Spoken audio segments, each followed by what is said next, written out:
Bismillah, Assalamualaikum. Gimana Pak Haji? Sehat insya Allah ya. Mudah-mudahan jamaah Masjid Al-Jihad selalu diberikan pencerahan, diberikan kemudahan dalam segala urusannya insya Allah. Terkait apa yang disampaikan oleh Syekh tadi itu, sebenarnya untuk menghasilkan suatu hukum dalam agama itu terbias atau tergantung bagaimana kita mendudukkan, memframing suatu masalah. Kemudian lahirlah hukum. Kalau misalkan kita dudukkan kata-kata sadaqallahul azim itu merupakan suatu ritual ibadah. Tentunya harus ada panutannya, harus ada tata caranya, harus ada dalil-dalilnya yang berasal dari Sayyidina Rasulullah SAW atau mungkin berasal dari Al-Quran kemudian disyarah, dijelaskan oleh Sayyidina Rasulullah SAW. Ketika misalkan tidak ditemukan bahwa Sayyidina Rasulullah tidak pernah menganjurkan bahwa setelah membaca Al-Quran itu bacalah Sadaqallahul Azim, maka otomatis akan melahirkan suatu hukum bahwa itu tidak dibolehkan. Saya tidak berani mengatakan ini haram ya, tapi tanda kutip tidak dibolehkan. Tidak dibolehkan itu bisa berarti makruh, bisa juga berarti haram. Seperti itu. Yang kedua, kalau misalkan kita dudukkan pada kategori bahwa sadaqallahul azim itu masuk kategori etika, masuk kategori adab terhadap Al-Quran, maka itu sangat dianjurkan, sangat mustahab untuk kita lakukan atau untuk dilakukan, diucapkan oleh seorang qurra ketika membaca, selesai membaca Al-Quran. Al-Quran sendiri banyak dalil-dalil yang walaupun tidak sahih, tapi Al-Quran menjelaskan bahwa Allah Subhanahu wa taala Maha benar. Misalkan "Waman asdaqu minallahi qila", kemudian "Qul sadaqallahu fattabi'u millata Ibrahim". Ya, Allah sendiri menjelaskan bahwa Allah Maha benar, Allah Maha suci terhadap kalam-kalamnya.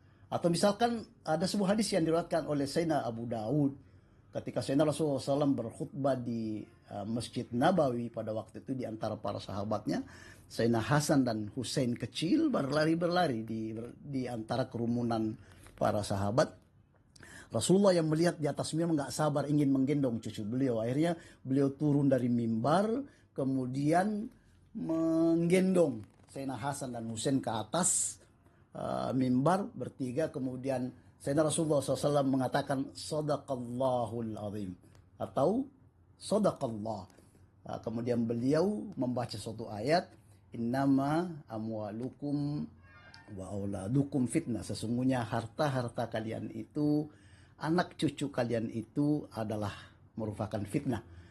Rasulullah mengucapkan kata-kata sadaqallah. Dari pemaparan hadis-hadis ini terakumulasi oleh para mujtahid ulama-ulama Ahlus Sunnah melahirkan suatu hukum tentang masyru'iyah, dibolehkannya mengucapkan kata sadaqallahul azim tanda kutip dalam framing ta'addab, merupakan adab etika seorang qari untuk ketika dia membaca Al-Quran. Sama seperti kita mencium mushaf atau mengagungkan, meletakkan mushaf di atas dari buku-buku lainnya. Itu merupakan etika, bukan masuk kategori suatu ritual ibadah. Sekali lagi, tergantung bagaimana kita melihat dan memposisikan persoalan tersebut.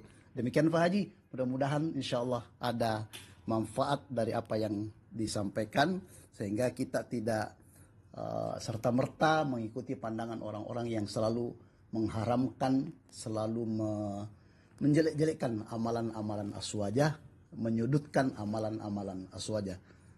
Allahul muwaffiq. Wassalamualaikum warahmatullahi wabarakatuh. Bismillah, Assalamualaikum. Gimana Pak Haji? Sehat insya Allah ya. Mudah-mudahan jamaah Masjid Al-Jihad selalu diberikan pencerahan, diberikan kemudahan dalam segala urusannya insya Allah. Terkait apa yang disampaikan oleh Syekh tadi itu, sebenarnya untuk menghasilkan suatu hukum dalam agama itu terbias atau tergantung bagaimana kita mendudukkan, memframing suatu masalah. Kemudian lahirlah hukum. Kalau misalkan kita dudukkan kata-kata sadaqallahul azim itu merupakan suatu ritual ibadah. Tentunya harus ada panutannya, harus ada tata caranya, harus ada dalil-dalilnya yang berasal dari Sayyidina Rasulullah SAW atau mungkin berasal dari Al-Quran kemudian disyarah, dijelaskan oleh Sayyidina Rasulullah SAW. Ketika misalkan tidak ditemukan bahwa Sayyidina Rasulullah tidak pernah menganjurkan bahwa setelah membaca Al-Quran itu bacalah sadaqallahul azim, maka otomatis akan melahirkan suatu hukum bahwa itu tidak dibolehkan. Saya tidak berani mengatakan ini haram ya, tapi tanda kutip tidak dibolehkan. Tidak dibolehkan itu bisa berarti makruh, bisa juga berarti haram. Seperti itu. Yang kedua, kalau misalkan kita dudukkan pada kategori bahwa sadaqallahul azim itu masuk kategori etika, masuk kategori adab terhadap Al-Quran, maka itu sangat dianjurkan, sangat mustahab untuk kita lakukan atau untuk dilakukan, diucapkan oleh seorang qurra ketika membaca, selesai membaca Al-Quran. Al-Quran sendiri banyak dalil-dalil yang walaupun tidak sahih, tapi Al-Quran menjelaskan bahwa Allah Subhanahu wa taala Maha benar. Misalkan waman asdaqu minallahi qila, kemudian qul sadaqallahu fattabi'u millata Ibrahim. Ya, Allah sendiri menjelaskan bahwa Allah Maha benar, Allah Maha suci terhadap kalam-kalamnya. Atau misalkan ada sebuah hadis yang diriwayatkan oleh Sayyidina Abu Dawud ketika Sayyidina Rasulullah SAW berkhutbah di Masjid Nabawi pada waktu itu, di antara para sahabatnya Sayyidina Hasan dan Husain kecil berlari-berlari di antara kerumunan para sahabat. Rasulullah yang melihat di atas mimbar nggak sabar ingin menggendong cucu beliau. Akhirnya beliau turun dari mimbar, kemudian menggendong Sayyidina Hasan dan Husain ke atas mimbar bertiga. Kemudian Sayyidina Rasulullah SAW mengatakan sadaqallahul azim atau sadaqallah. Kemudian beliau membaca suatu ayat, innama amwalukum wa auladukum fitnah. Sesungguhnya harta-harta kalian itu, anak cucu kalian itu adalah merupakan fitnah.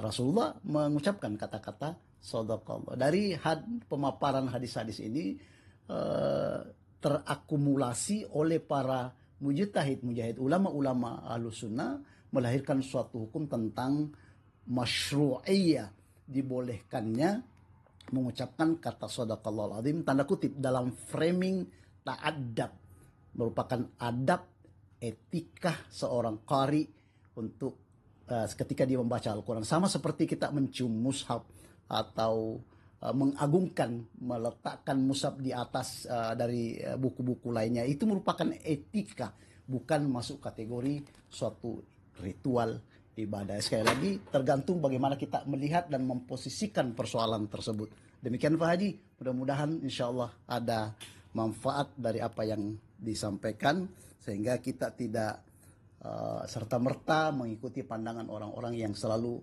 mengharamkan, selalu menjelek-jelekkan amalan-amalan aswajah, menyudutkan amalan-amalan aswajah. Allahul muwaffiq. Wassalamualaikum warahmatullahi wabarakatuh.